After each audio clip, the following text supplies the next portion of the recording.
Assalamualaikum warahmatullahi wabarakatuh. Alhamdulillahi rabbil alamin. Wassalatu wassalamu ala ashrafil anbiya'i wal mursalin wa ala alihi wa ashabihi ajmain. Bapak, ibu-ibu, saudara-saudara kaum muslimin jamaah salat zuhur yang dimuliakan Allah, kembali kita bersyukur kepada Allah atas segala karunia-Nya. Salawat dan salam untuk Nabi kita Muhammad sallallahu alaihi wasallam. Bapak Ibu yang saya muliakan, dalam surat Al-Baqarah ayat 172 Allah Subhanahu wa taala berfirman, Ya ayyuhallazina amanu kulu min thayyibatin ma razaqnakum washkuru lillahi in kuntum iyyahu ta'budun. Hai orang-orang yang beriman, makanlah yang baik-baik daripada apa yang kami berikan rezeki kepadamu, dan bersyukurlah kepada Allah jika kamu hendak beribadah kepadanya. Ayat ini Bapak Ibu salah satu dari sekian ayat yang memerintahkan kita untuk makan.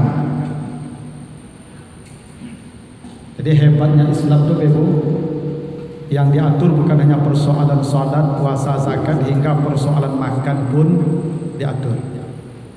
Dalam ayat ini Allah mengaitkan perintah makan yang baik dengan tiga: satu, iman; dua, syukur; tiga, ibadah. Ternyata Bapak Ibu, makanan yang baik itu memiliki keterkaitan yang erat dengan keimanan seseorang dan rasa syukur serta ibadah seseorang. Apa kaitan ketiga bagian ini dengan makan? Mari kita lihat. Pertama, ketika Allah memerintahkan kita makan yang baik, kulu min thayyibat, Allah mengaitkannya dengan iman, ya ayyuhallazina amanu. Apa artinya itu? Orang beriman tidak akan makan kecuali yang baik. Bapak Ibu kalau ingin melihat kualitas iman seseorang, perhatikan cara dia makan dan perhatikan apa yang dia makan. Cara seseorang makan, apa yang dimakannya akan menentukan nilai keimanannya. Itu makanya Bapak Ibu kalau baca surat Muhammad ayat 12, beda orang beriman dan orang kafir itu kata Allah soal makan. Allazina kafaru yatamatta'un wa ya'kuluna kama ta'kulul an'am. Orang-orang kafir kata Allah, mereka makan seperti binatang ternak makan. Jadi orang kafir kata Allah kalau makan seperti binatang ternak makan. Seperti apa binatang ternak makan? Satu, binatang ternak itu kalau kerbau, sapi, tidak pernah memikirkan ini halal atau haram. Ini punya orang atau punya tuannya, tidak penting bagi dia. Yang di depannya masuk. Kalau ada orang tidak pernah berpikir ini halal, haram, ini baik, tidak, sama dengan orang kafir, sama dengan binatang ternak. Orang beriman itu selektif dengan makanan. Menariknya begini Bapak Ibu.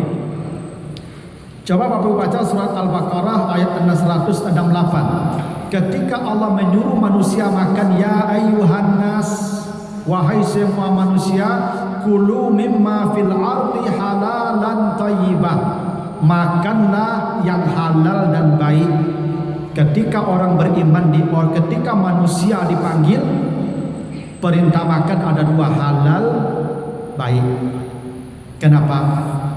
Tidak semua manusia mengerti yang halal. Tapi ketika Allah memerintahkan orang beriman di surat Al-Baqarah 172 ini, ya ayyuhallazina amanu kulu min thayyibat, tidak ada halalnya lagi. Kenapa halalnya hilang? Orang beriman pasti makan halal. Maka kata halal tidak perlu ada lagi. Itu halusnya redaksi Al-Quran. Orang beriman sudah pasti makan halal, maka perintah halalan hilang, tinggal thayyiban. Baik. Bahkan hebatnya lagi di Al-Mu'minun ayat 51, ketika Allah memerintahkan Rasul makan, ya ayyuhar rusul, wahai para rasul, kulu minat thayyibat. Halalnya hilang, thayyibatnya ditambah alif dan lam, at-thayyibat. Definit makrifat, artinya para rasul kualitas makannya lebih hebat dari orang beriman. Kenapa? Kualitas iman rasul paling tinggi, maka makannya paling baik. Makanya dikasih alif lam, at-thayyibat. Orang beriman thayyibatin, tidak ada alif lamnya, masih umum. Makin tinggi kualitas seseorang imannya, makin selektif dia dengan makanan.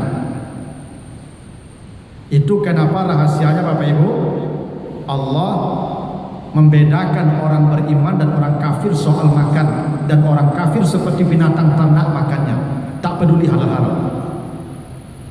Yang kedua, binatang ternak kalau makan itu kesenangan, tujuan hidup. Itu makhluk binatang itu kalau makan, duduk makan, berjalan makan, tagak makan sepanjang. Orang kafir begitu, orang kafir yang ada di benaknya makan.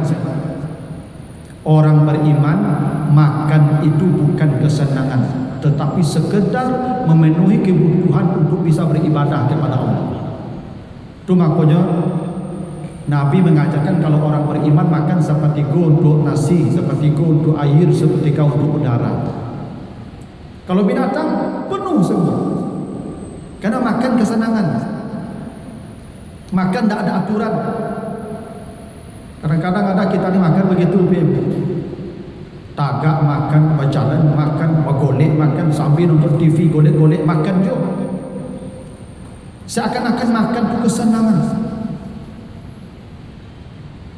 Itu orang kafir yang begitu. Makanya ibu-ibu jangan susah, jangan stres pula bikin makan itu.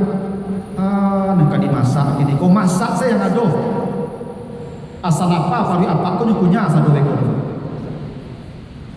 Makan itu lama tak lama itu bukan soal makanan parui. Asal perutnya lapar lama asal dua ekor. Jerusul ibu dia masak saya pun aduh. Kadang-kadang ibu kalau tiba di bungkuk kadai kalau setengah jam tagak saya nak jadi aku. Entahlah bingung aku dekat di Bali. Kalau di Bali saya ngadu untuk masak gitu. Orang beriman tak pada stres dengan makanan. Kata Al-Ghazali, sebagaimana engkau tidak stres memikirkan mengeluarkan makanan dari perutmu, seperti itu pula harusnya kamu tidak stres mengisi perutmu dengan makanan. Bapak pada stres tak memikir di mana buang air. Dah, di materaga buang air habis tu beko. Lalu kenapa kita stres makan makanan Bapak Ibu? Ada orang Bapak Ibu kalau tiba jam 2 balik siang dah stres di mana makan dalam mak lekwa. Tu orang kafir begitu. Kalau kita makan tu cukup kebutuhan saja. Itu kenapa ketika perintah makan Allah panggil keimanan, ya ayyuhallazina amanu kulu min thayyibat. Orang beriman beda makan dengan orang kafir, beda makan dengan binatang ternak. Cuma aku ibu anak tu jangan diajar makan berjalan, dan makan berjalan tu dah orang beriman tu. Kau kadang dia awak kalau memindah penyakit orang nak bagamu ibu. Baralik pesta tu tagak satu tamu kau makan ibu. Dan makan tagak ku hewan ternak. Nabi mengajarkan kalau makan duduk, tidak ada tempat duduk, jangan makan sambil tagak sambil berjalan. Itu binatang ternak yang begitu makannya. Orang kafir ya begitu. Maka ibu kok baralik besok stadion tapi duduk, jangan dia orang tagak makan, tak boleh. Karena makan itu menentukan keimanan seseorang. Orang beriman dilihat dari cara dia makan dan apa yang dia makan. Yang kedua, wasyukurillah, bersyukurlah kamu kepada Allah. Orang beriman cirinya bersyukur dengan makanan. Bagaimana bersyukur dengan makanan? Jangan mubazir. Ibu-ibu masak sesuai kebutuhan. Ku banyak ibu-ibu ku mencampak sambal saya penganak tiap hari. Kalau dak kehabis jangan dimasak. Kadang gua berdua di rumah dah gaik-gaik dah. Mandi saya si bungkui cik berdua makan cik berdua. Mengasa sameja dah sambal akan dibuat. Ku terbuang mereka. Ku dak bersyukur dengan makanan Allah. Nabi itu kalau makan apa ibu? Semua yang di piring tu dimakan. Satu pun tersisa dia tak diambil tu.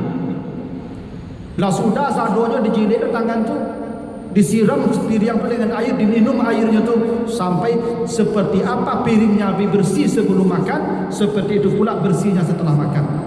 Tak ada satu pun yang terbuang. Itu bersyukur dengan makanan. Kadang-kadang anak-anak awak ibu di padi asal campak-campak nasi. Bapak dia masih so makan tu. Ambo tak kanan nenek ambo lo ibu tak sekolah kan nenek ambo lo. Tapi kalau kau makan kami wah ingin mah ambil dan kabi diam ya. Patambu agak 10 kali dah baru tapi habis. Itu ajaran yang hebat yang dah ada kini dia ibu. Kini anak-anak murah-murah saya mencampak makanan ibu. Tak ada syukur dengan makanan sedikit. Coba Bapak Ibu bayangkan andai 10 biji beras saja, 10 nasi saja, sekota Padang orang mencampak sekali makan barakah ruang tu memang. Tak pernah kita fikirkan itu. Maka orang beriman bersyukur dengan makanan. Jangan mencela makanan. Nabi dikatakan iza rahiba akala. Nabi kalau suka dengan makanan itu makan, tak suka tarakah, Nabi tinggalkan. Tak pernah Nabi mengomentari makanan beliau. Tak pernah. Nabi tak pernah macam tak lama ikut saya joko, tak pernah Bapak. Suka makan, tak suka tinggalkan. Kadang anak-anakku sering mencela-cela makan dan bebo. Ikut saya nyoma tak boleh dan lain loh. Tak boleh, makan dulu. Ini ajaran ringan sederhana tapi kita anggap sepele Bapak. Jangan pernah mencela makanan. La in syakartum la azidannakum, boleh jadi akan Allah cabut nanti nikmat kita itu kalau kita tidak bersyukur dengan makanan ini. Makan yang ada dulu, jangan cari yang tak ada. Apa yang terletak di meja itu makan dulu, jangan cari yang tak ada, jangan tunggu dan ketibu, makan. Begitu kita mensyukuri makanan Bapak. Dan yang ketiga kata Allah, in kuntum iyyahu ta'budun. Kalau engkau ingin beribadah kepada Allah, mulailah dengan makanan yang baik. Apa yang kita makan, bagaimana cara kita makan akan menentukan kualitas ibadah kita. Bapak Ibu kalau makan haram, jangan pernah berharap ibadahnya akan berkualitas. Jangan. Karena ibadah kita ditentukan apa yang kita makan. Kalau ada Bapak Ibu malih beribadah, barik beribadah, kama saji, barik langkah, pareso makan. Boleh jadi ada makan haram tu.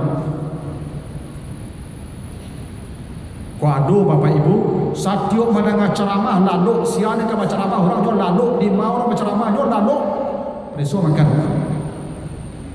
Boleh jadi tu makan yang salah. Kau sekali dengan ceramah tak kalau mungkin dia hati badan, kau dia berceramah orang berkaru, salah makan. Kenapa? Kualitas ibadah kita ini ditentukan oleh apa yang kita makan. Makanya Maryam, bahwa kalau baca surat Maryam, surah Ali Imran juga mulai ayat 30 sampai ayat 37. Kata Allah di surah 42 surat Maryam itu, innallaha astafaki wa taharaki wastafaki ala nisa'il alamin. Maryam itu ibadahnya tak ada yang menandingi sejak bumi dibuka Allah sampai hari kiamat. Perempuan yang terbaik Maryam. Kenapa Maryam ibadahnya paling baik? Kullama dakhala Zakaria alaiha Zakaria al-mihrab wajada indaha rizqan. Setiap Nabi Zakaria masuk ke kamar Maryam ada makanan terhidang. Dan Zakaria tidak boleh menyentuh Maryam itu makanan kecuali tanya, "Anna laki haza?" Ini makan dari mana? Apa kata Maryam? Huwa min indillah. Ini makan dari Allah, makan. Maryam tidak pernah makan kecuali makanannya datang dari Allah. Itu kenapa ibadah Maryam paling hebat. Kenapa? Makanannya bersih. Itu kenapa Ashabul Kahfi, orang kafir semua, orang berubah semua, Ashabul Kahfi bertahan dalam keimanan. Kenapa? innahum fityatun amanu bi rabbihim wa zidnahum huda. Mereka pemuda yang beriman dan diberikan hidayah yang banyak. Kenapa Ashabul Kahfi dapat hidayah? Coba lihat ayat 19-nya. Ketika mereka bangun tidur 309 tahun mereka tidur, cari makanan keluar, utus salah satu, ni uang nih. Apa kata mereka kepada yang cari makanan? Falyanzur ayyuha azka ta'aman. Cari makanan yang paling bersih makanan. Ternyata Bapak Ibu, hidayah, ibadah, iman semuanya terkait dengan kebersihan makanan kita. Itu makanya Bapak Ibu, kalau ada anak tangka, mada tangka, tak mengerti jojaan, jadi salah anak tu boleh jadi makan yang diagen kamaknya tak berhasil. Boleh jadi makan dia makan jika jadi pening tak jadi berhasil. Boleh jadi makan yang diagen kenyang tak berhasil. Hingga Nabi berkata, kullu lahmin nabata minal haram fannaru aula bihi. Semua daging yang tumbuh dari makanan haram, neraka tempatnya. Makanya ibu-ibu kalau pergi bapak keluar rumah mencari nafkah, pesan ke bapak, Pak, bawa yang halal pulang, yang haram tinggal. Itu kenapa Allah mengatakan innal ladzina ya'kuluna amwalal yatama zulman innama ya'kuluna fi butunihim nara. Orang yang membawa harta haram ke rumahnya, dia sedang menyalakan bara api di dalam rumahnya sendiri. Itu hebatnya perkara makan Bapak Ibu. Karena itu Bapak Ibu kalau makan hati-hati dengan makanan, seleksilah memilih makanan supaya apa? Supaya iman kita bertambah, hidayah kita bertambah, dan ibadah kita punya kualitas yang baik. Begitu Bapak Ibu, mudah-mudahan ada manfaatnya. Lebih kurang mohon maaf. Wassalamualaikum warahmatullahi wabarakatuh.